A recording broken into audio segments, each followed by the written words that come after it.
We often think language is just about words and grammar, right? But what if that's only scratching the surface?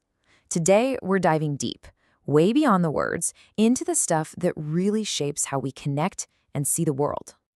All right, so let's kick things off with a big question. Think about it.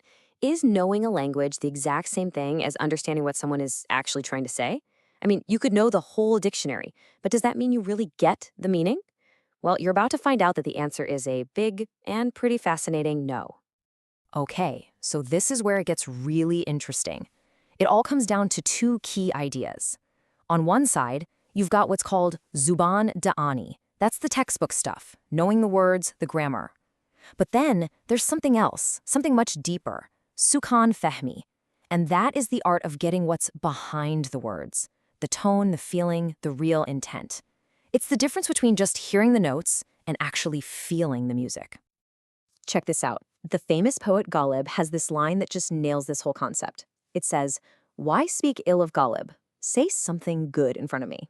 Now, if you just read that on a page, you're kind of scratching your head, right? Is he asking for a compliment? But imagine hearing it with a sharp, sarcastic edge.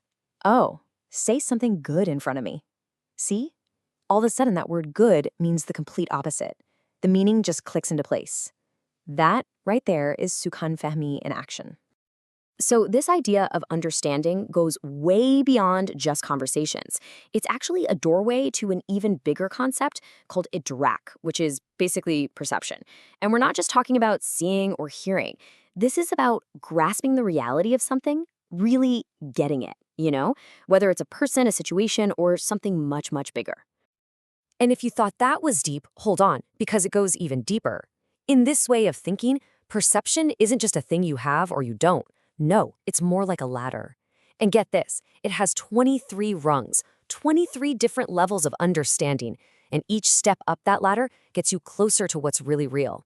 With the very top, level 23, being the direct perception of the divine. Wow. Okay, so if perception is how we see the world, what shapes us? The one doing the perceiving. It turns out it really boils down to two huge forces, and a lot of the time they're pulling in completely opposite directions. So, on one hand, you've got Tarbiyat, that's training. This is the active stuff. Your parents teaching you to say please and thank you, a coach teaching you drills. It's all about direct instruction. But then there's Sohbat, which is companionship. And this one is totally different. It's passive. It's not about being taught anything. It's about what you absorb just by being around people. It's kind of like sitting next to wet paint. You're going to get some on you, whether you try to or not. You just soak up their vibe, their habits, their color. So here's the million-dollar question. What happens when these two things go head-to-head, right? Imagine parents who are constantly telling their kid, be calm, don't yell. That's the training. But their own company, their Sohbat, is just constant shouting and arguing. So who wins, the training or the companionship? Well, almost every single time companionship wins, it just steamrolls right over the training. It's a powerful reminder. We become who we're around. All right, so this whole journey of understanding words, understanding ourselves, it naturally leads us to, well, one of the biggest questions there is. How do we take all this and apply it to finding a connection with something higher, with the divine?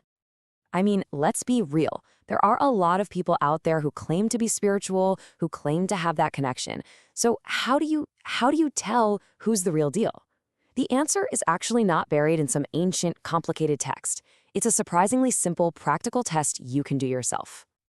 Okay, here's how it works. It's super straightforward. Find someone you think might have that genuine connection and just sit with them for 15 minutes. That's it. Time it. And during that time, pay attention. If you find that first, say, 12 of those 15 minutes, all your own worries, your to-do lists, the anxieties of the day, if they just kind of melt away, you might be onto something.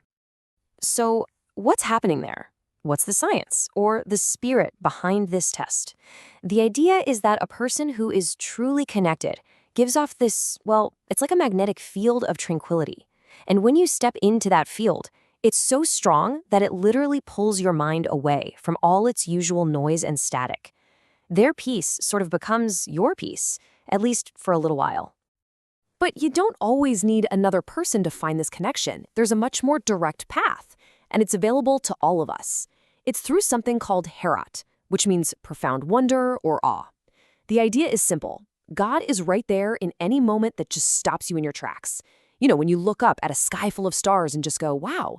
Or you look at your own hand and think about how it works. Or even when someone does something unexpectedly kind. In that moment of pure awe, that's the connection. So we've talked about understanding, we've talked about connection, and all of this brings us to a final, really crucial piece of the puzzle: accountability. How is all of this, our life, our thoughts, our actions, how is it all being recorded? And again, we have another one of these powerful distinctions. First, there's the Lohim Mahfuz, the preserved tablet. You can think of this as God's universal hard drive, the master plan for everything. But then there's the Kitab al-Marqum, the inscribed book. And this one is your personal file. It's your own individual ledger where every single moment of your life is being written down. So how is this personal book of yours being written? Well, imagine there are 2 cameras on you, 24/7, filming your inner world. Camera 1 only switches on when you're in a negative state: anger, sadness, anxiety, all that stuff. Camera 2, it only records the good stuff: joy, peace, gratitude. Now here's the kicker. You are the editor of this film.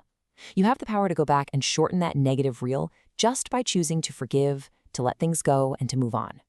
And this leads to a complete, radical rethinking of a concept many of us know, akhirat. We usually think of it as the hereafter, right? Some judgment day way off in the future. But what if that's not it at all? What if akhirat is simply the immediate result, the consequence that happens right now? The end of this sentence I'm saying, that's its akhirat. That feeling you have right after a phone call, that is its akhirat. It's happening every single second. So that really leaves us with one last thing to think about. If every single moment, every action, every word has an immediate consequence, its own little judgment day, are we actually living like we know that? Maybe the real wisdom isn't about worrying about some far-off future. Maybe it's just about having the foresight to ask yourself, right here and now, what is the consequence of my very next step? Thanks for joining me on this journey today. If this gave you something to think about, please subscribe and share it with anyone else who loves to dive into these kinds of spiritual ideas. And I'd love to read what you learned in the comments below.